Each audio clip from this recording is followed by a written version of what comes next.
have the pleasure of being joined with Edi Gathegi, man, who played Bill Pickett on The Harder They Fall. I was reading your resume in my research, and House, X-Men First Class, among other things. You've been in the industry for a while. What was it like to take on this role in this story? Well, it was a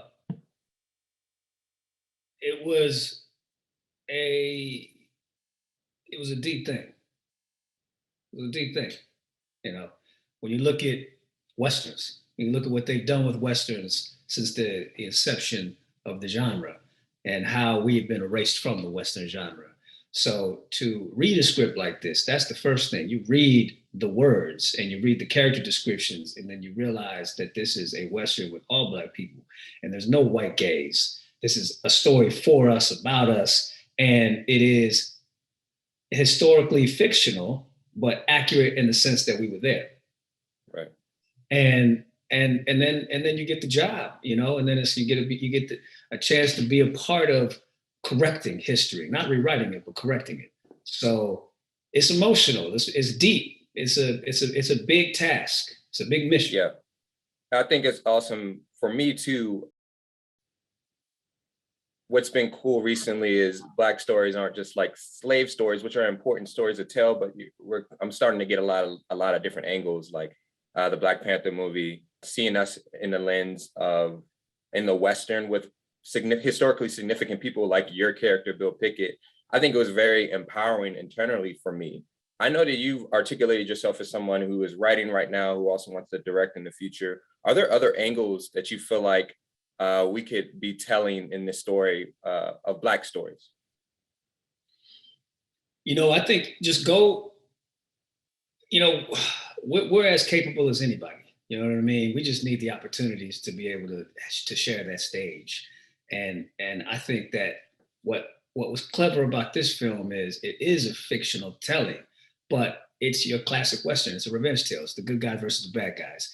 Then what he smoothly did was he put real people in these roles. So now there's a built-in education. Now we're saying, hey, we're deepening the conversation on history and deepening the conversation on race. You can pick up a book and learn about Bill Pickett. He was a real cowboy. He was our most famous cowboy. He invented bulldogging. Nat Love, just the whole cast. That's a rich, fertile for investigation for any curious mind. But I think that we can pick up from where Black Panther left off. We can pick up from where The Harder They Fall left off and pick any genre and tell any story and populate it with people who don't look like historically all they wanted to see. All they wanted to see was white folks on the big screen and Black folks or people of color in subservient positions. But, The Harder They Fall and Black Panther says they're not subservient. We could be a part of the story. They could actually be our stories. 100%. So this movie obviously was very well received and not much criticism, but there were some things that people were turned off by. And I thought it was interesting because this is obviously a fictional story. But one of the things that people talked about was the colorism with Zazie Beetz' character, which I know I want to hear it from the lens of I know that, again, you've articulated yourself as a director and a writer. So there's this balance of, do I capture this character exactly how they look? Or do I want someone who captured the essence of the story that I'm trying to tell? Where do you feel like maybe there is a misconception for people who aren't actors and are watching this story could be having when it comes to capturing someone who is a real life person?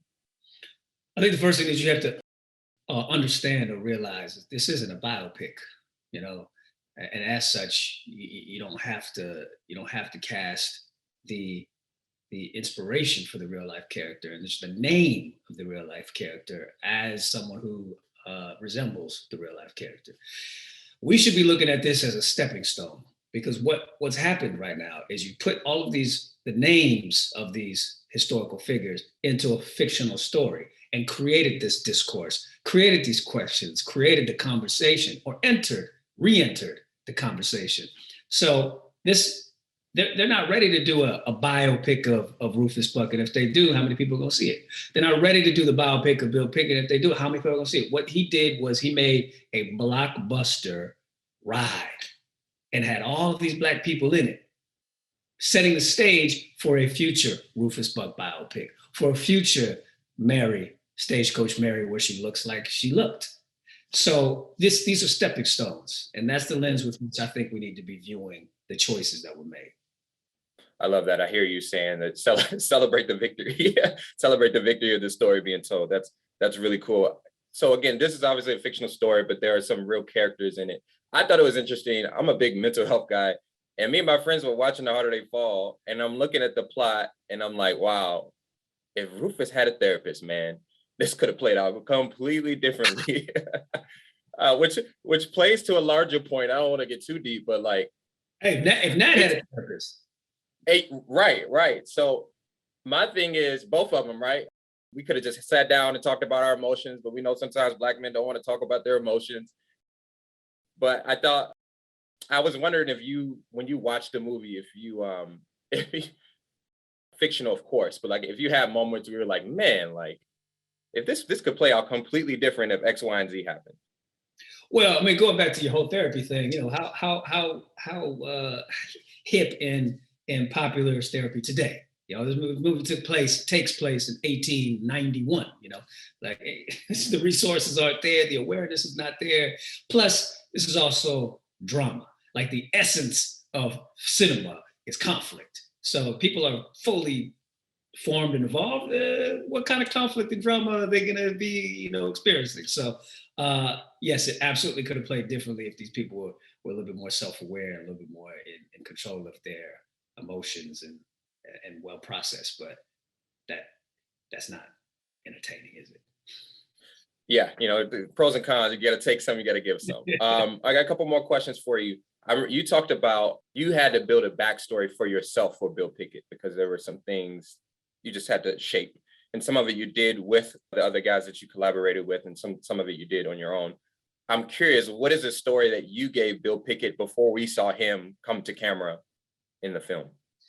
You know, it's a funny thing because that's one of my favorite aspects about acting is doing the quote unquote investigative journalism work. Is just digging into, you know, picking the clues and just uncovering everything. And it's a deeply personal exercise. So I actually probably won't talk about exactly what I came up with because it sort of lives and breathes in the performance of it. And by the way, when it comes time to filming, you got to let all that stuff go. So you're not playing ideas. You got to play the scene. So I just create all of that just to give me a sense of time and place and purpose. And then I literally let it go. So I write it down. I could go through it, you know, years later, but I let it go. Awesome. And so my last question for you, I heard you talking about your Marvel character. You feel like he was done a little dirty. You think he was done dirty? Yeah. Okay. I mean, obviously you're gonna say no, and I'd be like, "You the first."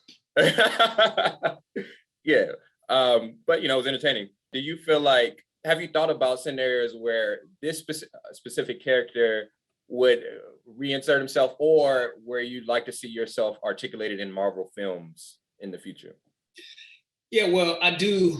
You know, I've recently, you know, spoke to this. I didn't speak to this for a long time, but I mean, the fact of the matter is he's named Darwin because he adapts to survive. And that is an incredibly rich premise visually.